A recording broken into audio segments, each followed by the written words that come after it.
So good afternoon. I want to honor our time together, so I really want to get started on time. So welcome to the Palliative Care Echo All Together series. This is session 4 in our All Together series.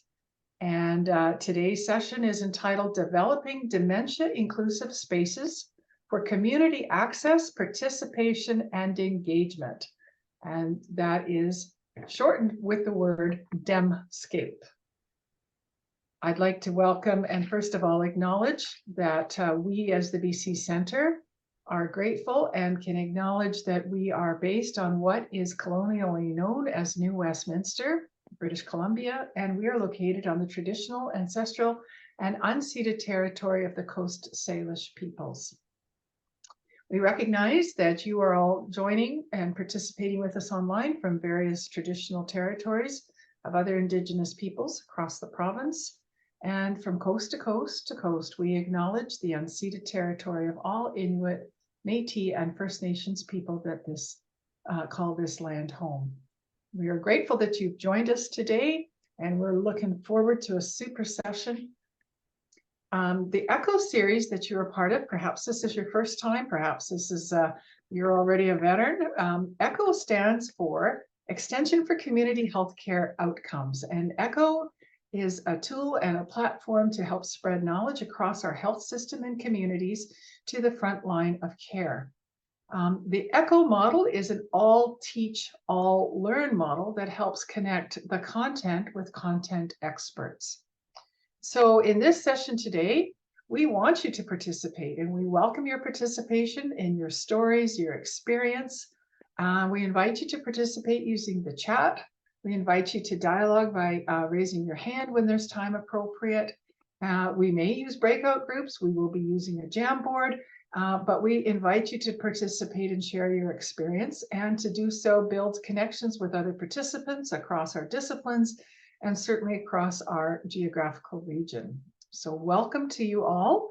It gives me great pleasure to introduce our guest today, who is Cari Randa-Beaulieu.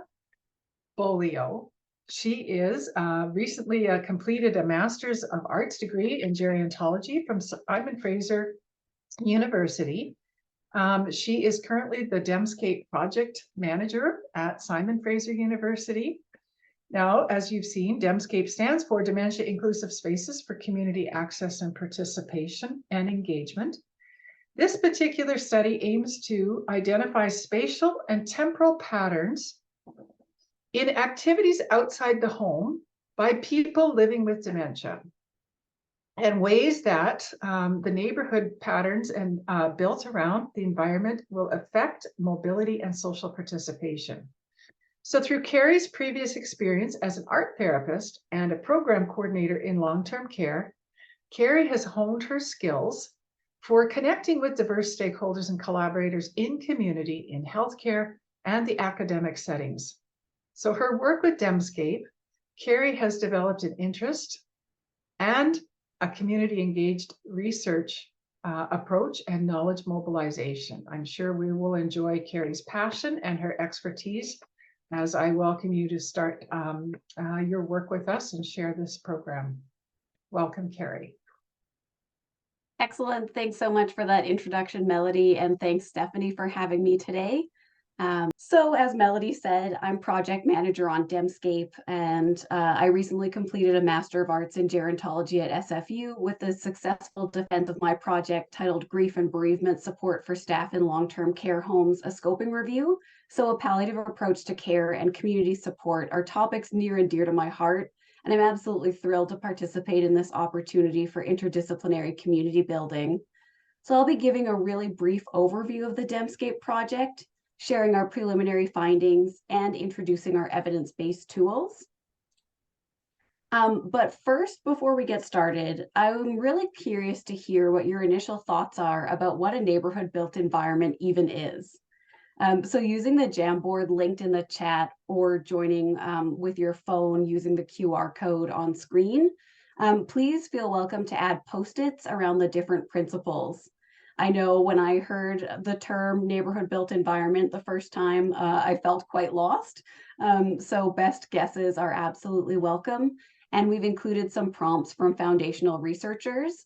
So we'll take about 5 minutes before transitioning into actually giving an overview of what our findings are. We'll just give it a few more moments, but it looks like quite a few of you already have a good grip of some supportive features of the neighborhood built environment. So I know it kind of sounds like a word salad, but breaking it down, we have a good sense of where we might be going with a supportive neighborhood built environment.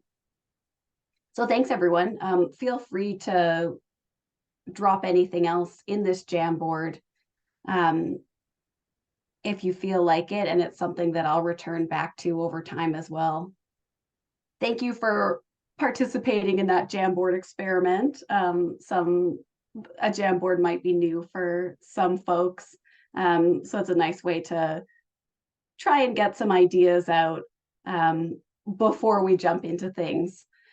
So most of us today are probably not municipal planners, architects, or urban designers, and don't worry, neither am I. So I hope to leave you with some new ideas and resources. My goal today is that by the end of this session, you'll be able to understand the importance of neighborhood built environment for mobility and participation of people living with dementia, and apply innovative community-based participatory research methods with people living with dementia, as well as being able to access and share public engagement tools for dialogue and challenging stigma surrounding living with dementia in the community. So DemSCAPE is a 3-year study funded through the Dementia Strategic Fund Awareness Raising Initiatives Program of the Public Health Agency of Canada and the Alzheimer's Society Research Program. DemSCAPE is a collaboration between researchers at Simon Fraser University, the University of British Columbia, and the University of Northern British Columbia. Our co-investigators are researchers in the fields of gerontology, nursing, urban planning, and social work, with the support of a large and passionate interinstitutional interdisciplinary team. So for some background to the study, almost 60% of older adults living with dementia reside in the community. The neighborhood built environment has a key role in out-of-home activity and influences the health and well-being of people living with dementia, and is widely regarded as a setting offering functional, social, and psychological support and opportunities to maintain community-based activities and social participation. This is where dementia-friendly and inclusive communities come into the picture. Alzheimer's Disease International defines dementia-friendly and inclusive community as a place in which people with dementia and their care partners are empowered, supported, and included in society, understand their rights, and recognize their full potential. But research on the built environment and dementia-inclusive planning is relatively sparse still, reinforcing the importance of evidence-based neighborhood design principles to help support people living with dementia maintain both community connections and independence as long as possible, leading us to the objectives of DemSCAPE: to identify neighborhood destinations that people living with dementia visit and changes in the patterns of those visits over time, and identifying neighborhood-built environmental features that affect their outdoor mobility, engagement, and social participation. DemSCAPE is actually the first study focusing on this area in Canada. So we were able to collaborate with 32 community-dwelling people living with mild to moderate dementia or mild cognitive impairment, who participated independently or in dyads in June to December 2022. Dyads refer to participant pairs where the person with lived experience was supported by a care partner who was usually a spouse, an adult child, or a close friend. We engaged participants through mixed methods sequential design in a series of 4 interviews. I will not get into the weeds of methods today, but will focus on the walk-along interviews in session 3. A walk-along interview is like a guided tour, and it took place in each participant's neighborhood on a route of their choice. So to give you a better idea of what the walk-along interviews looked like, here I am during the pilot wearing the hat-mounted GoPro camera, and our research team was ahead with a community advisory committee member with lived experience as we walked around the SFU Vancouver campus. So we were testing the equipment, seeing what it felt like to be wearing these cameras, and getting feedback from our community advisory committee member. And then on what's on my right, but I'm not sure what it is on your screens, is one of our last walk-alongs, where participants had the choice to wear a GoPro on a hat, a backpack strap, or clip to a mobility aid, like this participant had a GoPro on her walker, or wear no GoPro at all, which was one aspect of our flexible and iterative approach to personalized methods for the comfort, safety, and preferences of each participant. So we had a lot of contingency plans and really tried to tailor to each participant. Our team is conducting interrelated streams of analysis, including thematic analysis of interview transcripts, video analysis of the walk-along interview footage, statistical analysis of the session 1 questionnaires using the ACT-OUT survey, and geographic information systems spatial analysis. So all that to say, our findings show that outdoor walking experience is influenced by physical, cognitive, social, psychosocial, and emotional, and temporal aspects. In keeping the focus on building your dementia-inclusive neighborhood knowledge base, I'll quickly introduce our key themes and provide examples from our findings. I totally acknowledge this is a lot of information to digest in a short period of time. So first off, neighborhood physical environment facilitates or hinders outdoor walking experience through the terrain, the ambient conditions like lighting and temperature, as well as sidewalk condition and maintenance. So this participant drew attention to the heaving cracks in the sidewalk, saying, "You see this unevenness here? One has to be careful with them."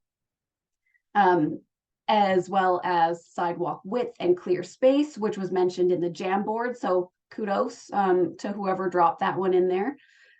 Places to rest like benches, features that enable access like ramps and railings. So again, bringing in that accessibility component, and the presence of frequent designated pedestrian road crossings with appropriate time to cross and adequate signage to signal sharing the road with other road users.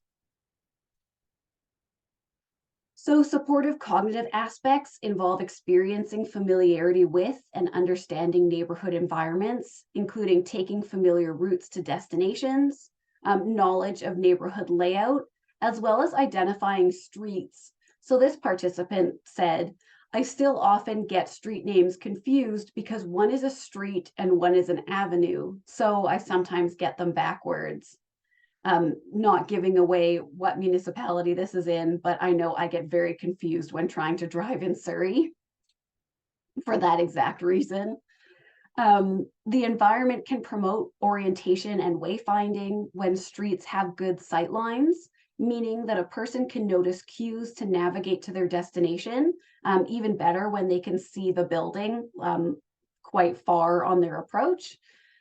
Or by following transit routes, also with good signage, as well as landmarks like residences, businesses, amenities, public spaces, and artwork. Like this participant says, "Look at the artwork over there. Different is good. I look for it."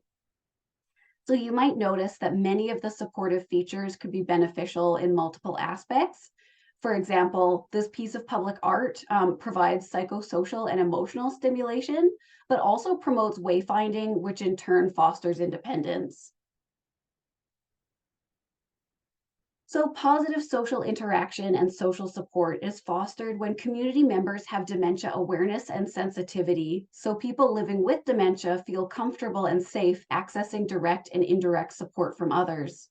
Spontaneous social connections are important to this participant, who describes herself as a touchy-feely kind of person. "I often stop and talk to people. The reason I stopped was because I recognized that kind of dog." Many of our participants recognize the value of saying hello or sharing a smile with anyone they encounter on their routes, especially being hopeful that others would reciprocate that friendliness if they do ever ask for support. Many of our study participants also identified participating in advocacy and city planning initiatives as an avenue for positive social interaction and social support.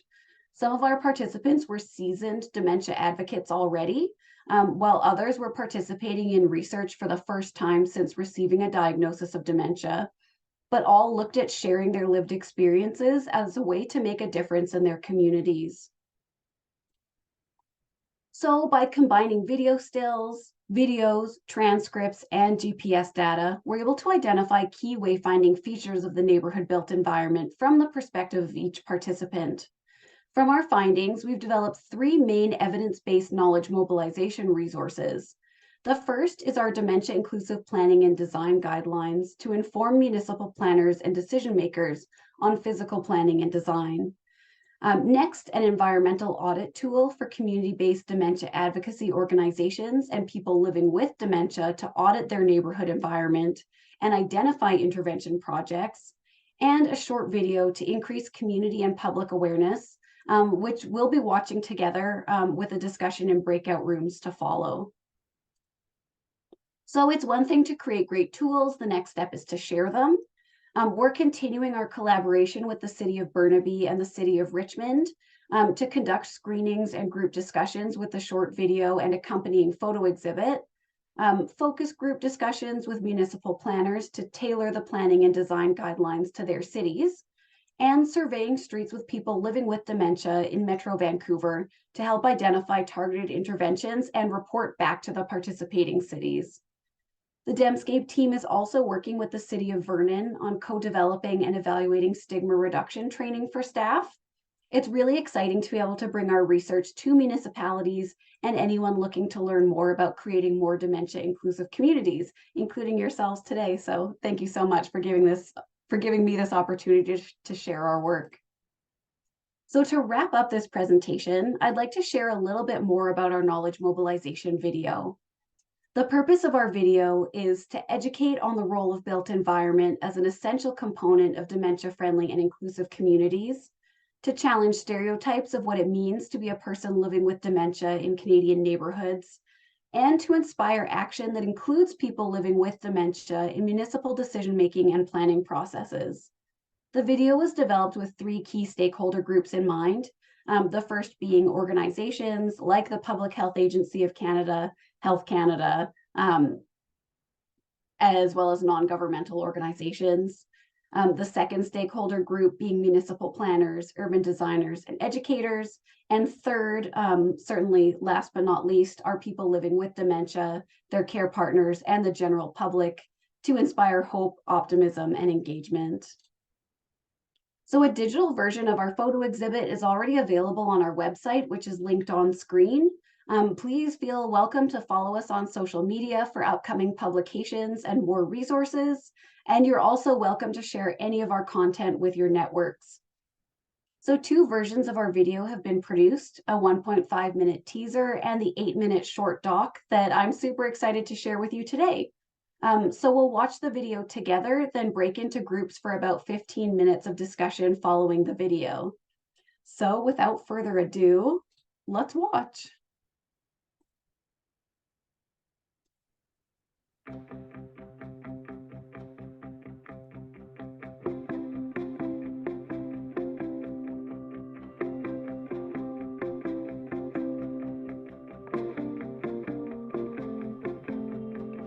Awesome. So we will walk both of us first, and then both of them will follow. Right on.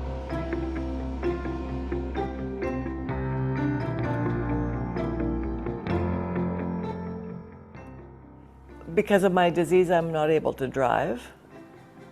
I like to get out in the fresh air. I think that that's important for my health and well-being, getting the blood pumping to my brain.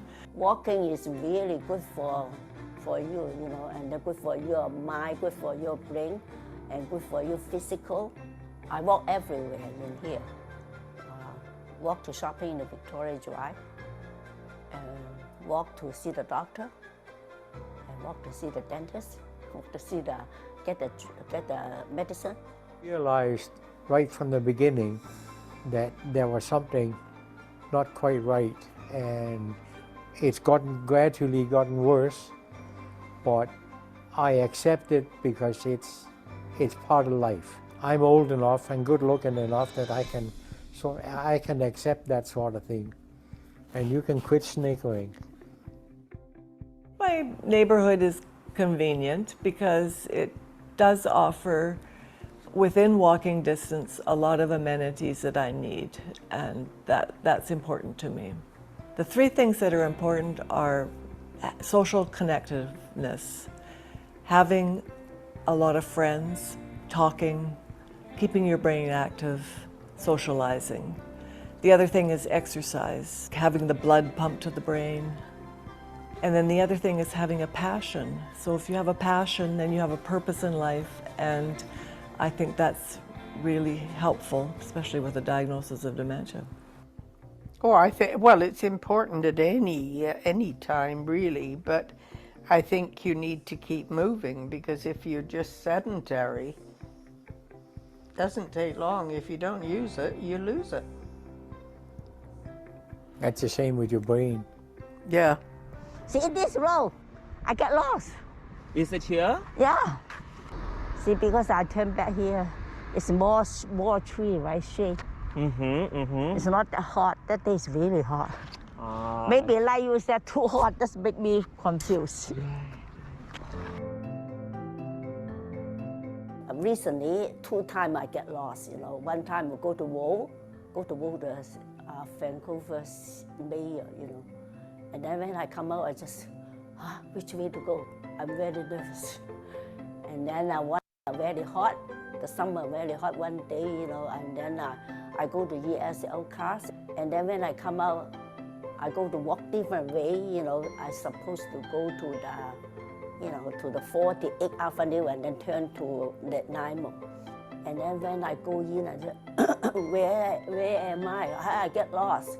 The house all different, and the tree is different, roads different, everything different. They change it. They plant a young tree here. Some years gone, you know. Then they build a new thing here not very long ago. I think 3 years ago. And then I am so nervous. I don't know what to do. And then I run, almost running to the, and then I see the Nemo Park, and now I know where I am. If I see the Nemo Park, you know, the side there, if I see the park, and then I know I'm home pretty soon. So they write down that Nemo Park, that's very clear. Yeah. I like clear. Sometimes they faint. Oh, the sign you See, mean? the sign very clear. Right. That's why that day I get lost. I see the Nemo Park, I'm very comfortable. I know the park have the bathroom. And then more easy for me, you know, to go to bathroom. No, before 7 years ago, I'm okay. I don't have to go bathroom that often. But now recently, you know, I have to go bathroom all the time. I get lost 2 times already. So I'm worried I get worse, you know, later, so. I think there has to be very good signage at intersections. What they're doing now is putting even on bus shelters, the cross sections, so that people know where they are. On the street, there is a fluorescent, it shines in the dark, the name of the street, the cross section both ways. You can see where you are. I think that in the middle of Richmond, there's some intersections that have yellow markings when you're coming up to a curb. That's helpful. Some of the challenges, for the most part, would be the sidewalks are a little bit uneven and have dips and bumps and cracks. So that you have to be very careful not to trip. I have to make sure I lift my feet up and watch where I'm going so I don't fall. I have fallen a couple times in the past with that. Careful, watch out for. Well, a lot of times people will ride their bikes on the sidewalk. That happens to us. Yeah, and it's hard because they just come up on you, and I have a, sometimes I weave a bit, you know, so they, you know, go one side or the other with unconsciously, and they might hit me, and almost have hit me, you know. You find the odd branch that you don't want to trip on, but that's about it. No sidewalk, keep left, facing traffic. Yep. At this corner here, where do you go or how do you get back to your place from here? Straight along here. So you walk along the grass here? Oh yeah. Yeah? And why do you choose to do that? So I don't have to go across to get on the sidewalk. Sometimes I go over there on the sidewalk, but I don't walk along the road if I don't absolutely have to. No matter where you go in North America, it is geared to driving. It is not geared to walking.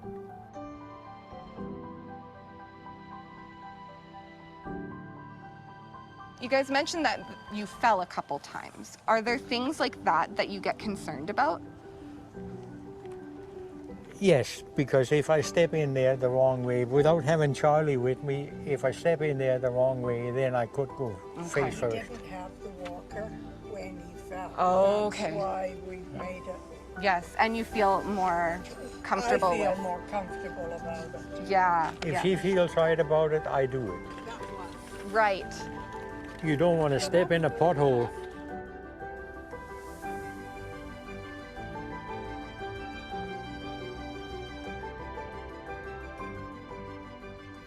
The only thing I can really say about this whole scenario, it might not help me, it might not help her, but hopefully it will help somebody else.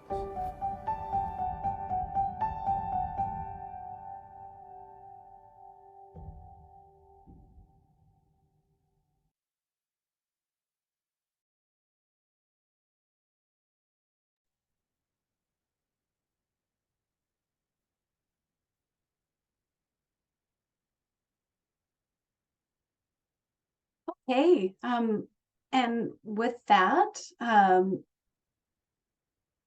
minus the one moment of accidental pause during playback there, I will hand things over to Stephanie to move us into break rooms, but I'd like to introduce the following discussion question. So thinking back to the video, Esther, Lynn, and Niels encountered different challenges in their neighborhoods. Was there anything specific or any specific challenges that you related to from your personal or professional experience? And are there any strategies in your neighborhood or municipality that are currently working well?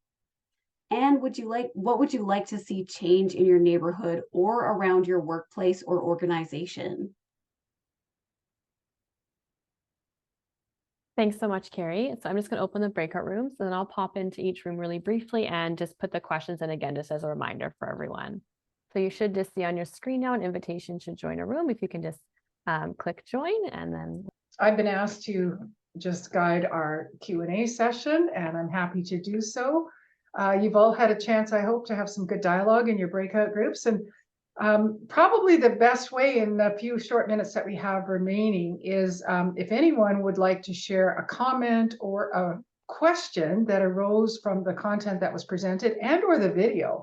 I think one of my personal comments from the video was how impactful it was to hear the stories of people living with dementia and the challenges of mobility and memory incapacitations, that sometimes they're just confused and physically challenged and looking for a way to find home, that can cause a real stress. But as someone who actually doesn't have dementia, we were just saying, even having lights on the streets would be really user-friendly for many people. Wayfaring signs on the bus signs would be helpful. What were your observations? What are some questions that you have with Cari? I'm just going to invite you to raise your hand or pop something into the chat and we'll see if we can get to it here. So if I'm not seeing you right now, please just unmute yourself. I'm looking. Comments, questions. Tina, go ahead, please. Hi. Yeah, hi. I'm just thinking about the importance of having someone to champion this in the community. You know, whether that's through, a disability resource center or, an individual in the community and how much can be accomplished when somebody is leading the way. Yeah, thanks, Tina. That's such an important point. And we're in that stage of bringing research into practice now.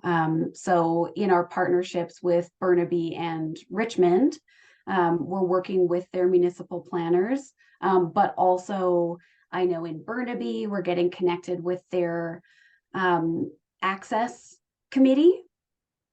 So that includes a variety of representatives from the community with a variety of visible and invisible disabilities, as well as cognitive impairment. So being able to have those like key community gatekeepers and stakeholders is so important for that like ground up dissemination and really championing being able to make changes.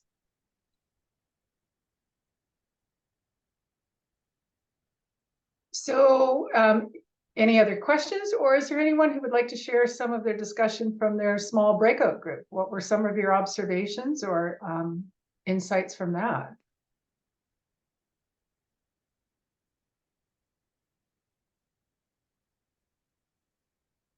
Now's the time I invite you to unmute.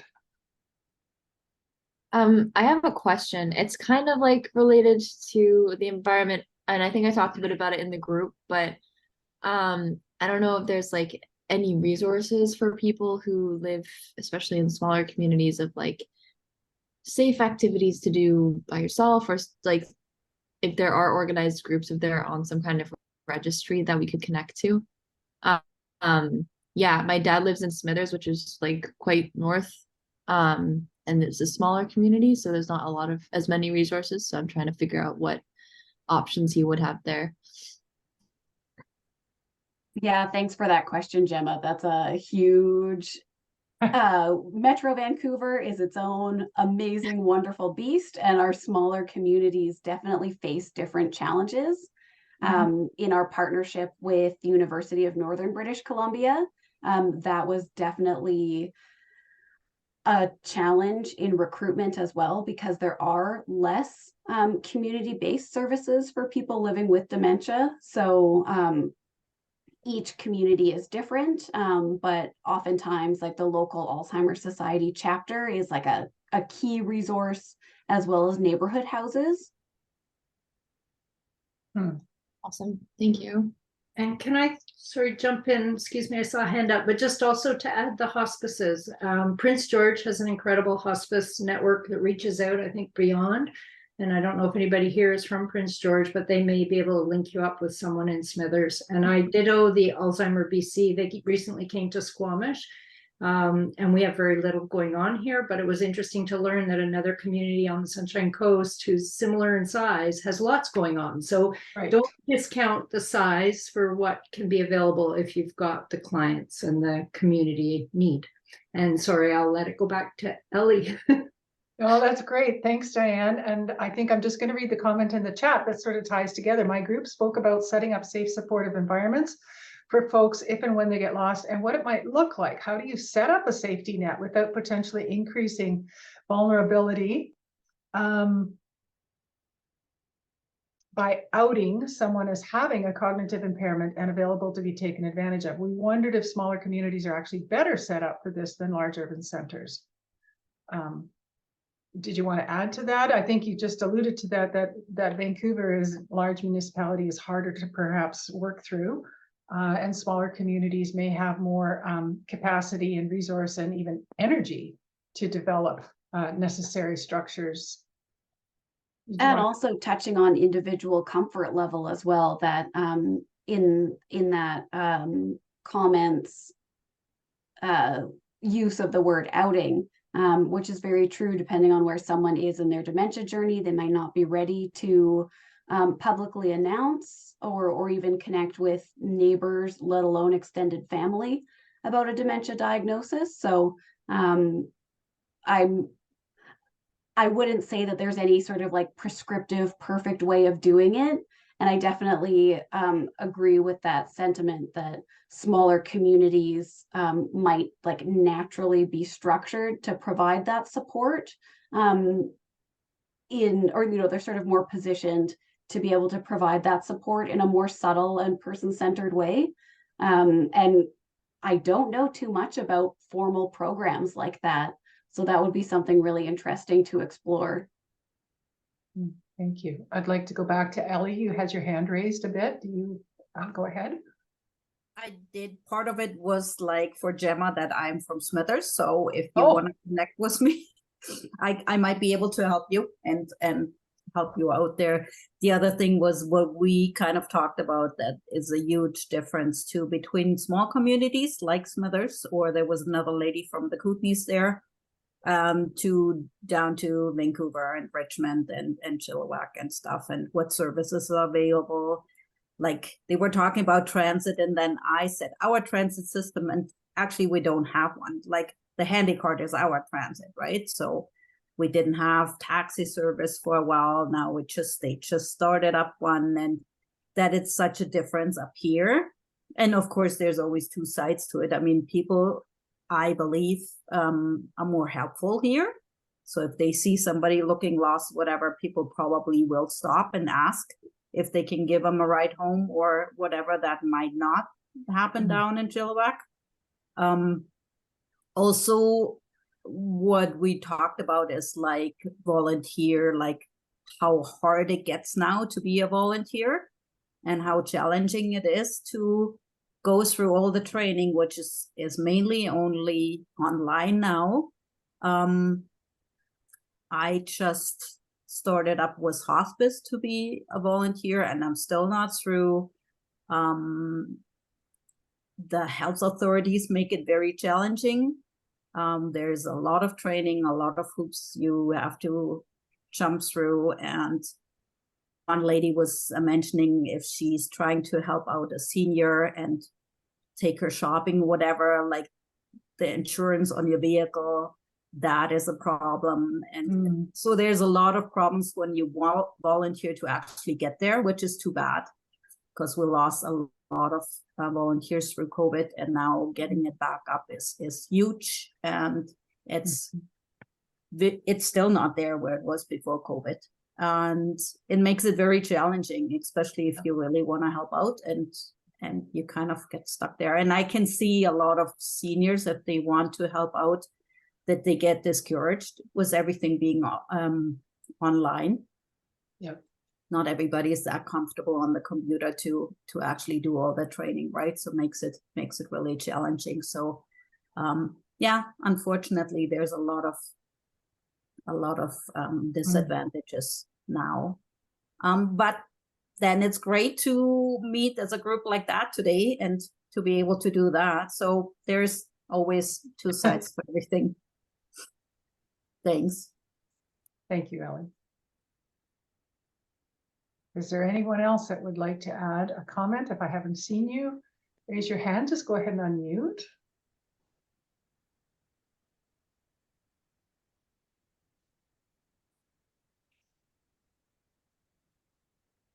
So I'd like to just turn it over. Do you have any final comments or wrap-up comments that you would like to share, Cari? Just thank you again for offering this platform to share our work and really expanding this interdisciplinary community. It's been such an honor to think in this broad perspective and make these connections. So thank you again for taking time out of your day to hear about DemSCAPE. And as I said before, we have tons of resources on our website as well. So please feel welcome to share with your networks. And DemSCAPE@sfu.ca goes directly to me, so feel free to reach out as well. Right. So we thank you, Cari, for sharing your time, your expertise, your passion, and your energy for this work. And I want to thank each one of you as a participant to join ECHO Palliative BC. And we wish you a great day. Stay in tune online for future sessions coming up in January of 2024. Take care.